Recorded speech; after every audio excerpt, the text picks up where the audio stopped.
since this film has now become It's a Wonderful Life as opposed to one of the films that you were in when you were kids, was there a time when you suddenly realized that this was gaining steam, or that it was being rediscovered? Do you remember when that was, or when that? For me, it was 1980. Somebody knocked on my door and they said, I'm living in Kansas. They said, can we get an interview with you? Were you that little girl in the movie It's a Wonderful Life? Yeah, I was. And they said, well, we'd really like to talk to you. So I said, okay. So I brought all my stuff up from the basement, and we had an interview. The next week, the same thing happened, and then it happened again and again. And I finally thought, my goodness, what's going on here? And then I started getting fan mail. And I'm 40 years old. I haven't thought about the movie industry because I was orphaned at the age of 15 and sent back to Missouri. So, that was a part of my past I rarely thought about. And all of a sudden, fan mail? So I have to admit that I actually sat down and I watched the movie when I was 40 years old.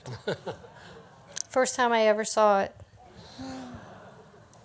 And I really felt like it was a piece of film history at that time.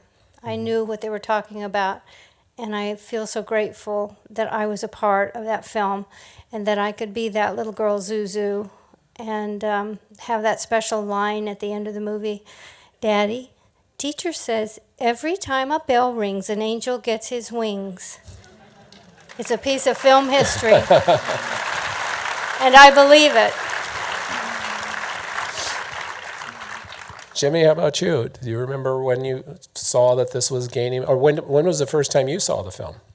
Well, I kind of caught the fever with everybody else, but Paul Peterson and I were sitting on the board of the Donna Reed Foundation. There was a festival in her hometown for like 25 years we did this, and the movie was so popular and everything. I sat down with Paul because we wanted to make some sort of donation for the Donna Reed Foundation. I said, everybody thinks they know everything about It's a Wonderful Life. Why don't we write a trivia book?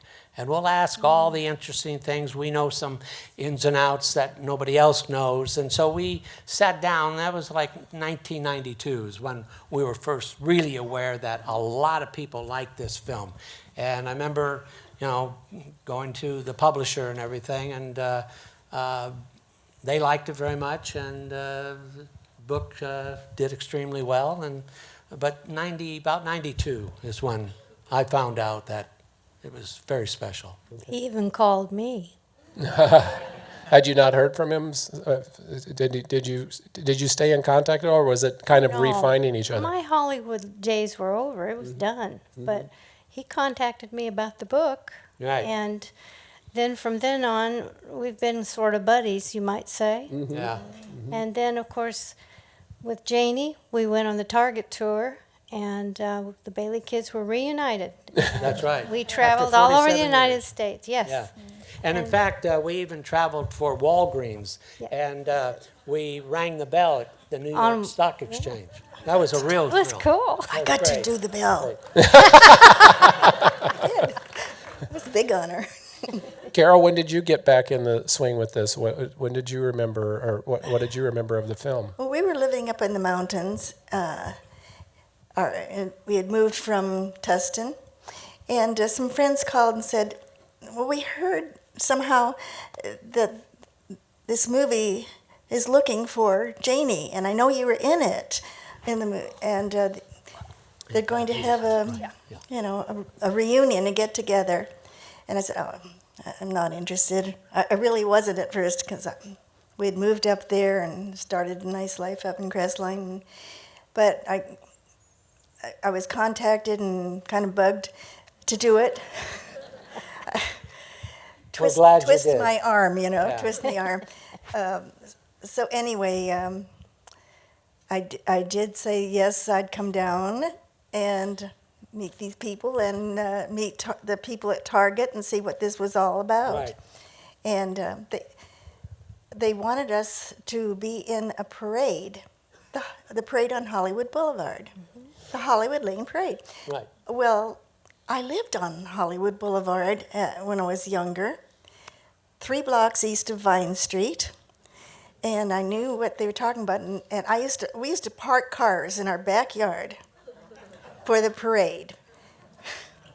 Wow, yeah. And so, And then we passed that same place where yes, your we house did, was. and the beautiful old house was there. So anyway, I agreed, and we went on some trips. We went to Florida, representing Target. We went all over the United States, And really. then we've been up to, Oregon, Oregon. all over the place. Colorado, and everywhere. we were privileged to get to visit and have dinner in Jimmy Stewart's hometown, right in his home. And the people were so gracious to us. Indiana, Pennsylvania. Indiana, Yes. Pennsylvania, and visit the university there. And we also were able to visit Donna Reed's hometown and ride in a parade. I mean, we have really, truly had a wonderful life. We've been blessed so much, and visited many different states. And I've even met this one man when we were signing autographs. This one young man who said he knew every word in the script. He had memorized in the movie. He had memorized everything. Isn't that incredible? Yeah. But it had changed his life that much, and I think it's changed a lot of people's Oh, lives. yes, it has. Yeah. Well, look who's here. You love the movie, or you wouldn't be here.